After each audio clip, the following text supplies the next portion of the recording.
Ibu, bapak, saudari, saudara, rekan-rekan muda, dan adik-adik sekalian dimanapun kalian berada, bertemu kembali dengan saya Romo Tino SSCC di dalam catatan peziarah. Di dalam kehidupan, salah satu kebodohan adalah menjadi pribadi yang sombong dan gemar mengamati perbuatan baik orang dan mencari-cari kesalahan yang dapat kita temukan demi membenarkan diri.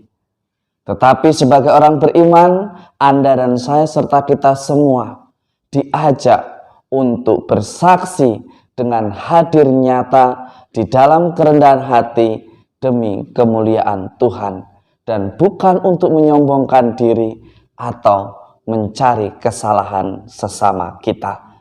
Sebelum kita mendengarkan permenungan dari catatan peziarah, marilah kita membuat tanda kemenangan Kristus. Dalam nama Bapa dan Putera dan Roh Kudus. Amin. Allah Bapa Maha Pengasih, kami bersyukur atas penyertaan-Mu dalam hidup ini. Semoga kami selalu mengandalkan Engkau dalam setiap langkah hidup kami, di dalam menapaki persiaran hidup kami di dunia ini. Demi Kristus Tuhan dan pengantara kami. Amin. Ibu, bapak, saudari, saudara, rekan-rekan muda, dan adik-adik sekalian yang terkasih di dalam Yesus Kristus. Di dalam kitab pertama Samuel, kita mendengarkan kekalahan Goliat orang Filistin dari Daud hanya karena kecerobohannya, hanya karena kesombongannya, hanya karena meremehkan apa yang dihadapinya. Seringkali persoalan hidup, bahkan sesuatu yang fatal, hadir di dalam hidup kita karena kecerobohan kita, karena anggapan kita yang meremehkan persoalan yang ada di hadapan kita. Bahkan seringkali kita mengatakan kita pasti mampu hanya karena pengalaman yang sudah kita lalui. Padahal zaman terus berubah, zaman terus berkembang, memiliki situasi, kondisi, dan cara yang berbeda untuk menghadapinya. Sesuatu hal yang sangat menarik yang bisa kita tiru. Daud adalah pribadi yang cerdik. Ia senantiasa mengandalkan Allah. Tetapi juga dia tahu bahwa yang ia hadapi adalah sesuatu yang besar dan bukan sesuatu yang kecil. Maka kecerdikanlah dan kecerdasan yang diperlukan di dalam menghadapi orang-orang seperti ini. Dan ia akhirnya membuktikan, mungkin secara fisik ia adalah pribadi yang kecil dibandingkan musuhnya Goliat yang memiliki badan besar. Tetapi ia memiliki kelebihan, yaitu di dalam kelincahan. Ia menggunakan itu dan di dalam nama Tuhanlah ia melakukannya. Ada hal yang menarik, bahwa ia menggunakan talentanya semaksimal mungkin. Di sini mau mengatakan dan menegaskan, di balik kekurangan Tuhan sudah memberikan kelebihan kepada Anda dan saya serta kita semua. Di balik kerapuhan manusia, ketika kita mau bertekun, Tuhan sudah memberikan kekuatan yang sungguh luar biasa.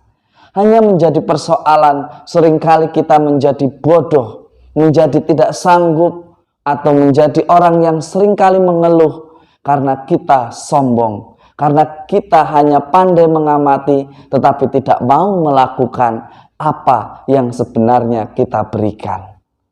Di dalam Injil hari ini sangat keras Yesus menegur Anda dan saya serta kita semua.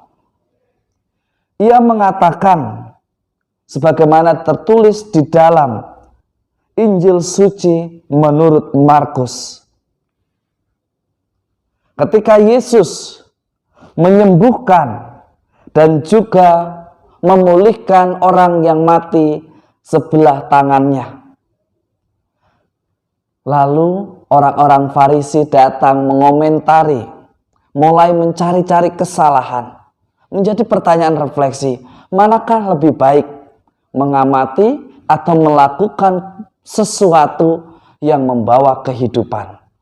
Anda dan saya serta kita semua hendaknya sebagai orang beriman tidak hanya pandai mengamati, tetapi mencari solusi dan melaksanakan solusi itu agar kemuliaan Tuhan semakin diwartakan. Tetapi seringkali yang terjadi di dalam persiaran hidup kita, banyak kita jumpai dan bahkan Anda serta saya serta kita semua seringkali masuk dalam kelompok ini, yang seringkali hanya mengamati, mencari orang lain berbuat salah, lantas kita menyalahkan dan membenarkan diri.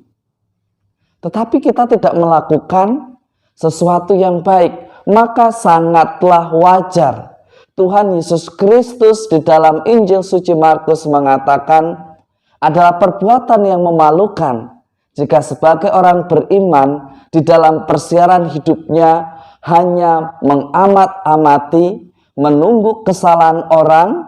Ketika ada orang baik sedikit melanggar aturan demi keselamatan manusia, lantas kita mulai mencaci seolah-olah kita yang paling tahu tentang agama, yang paling tahu tentang kebenaran, yang paling tahu tentang hukum.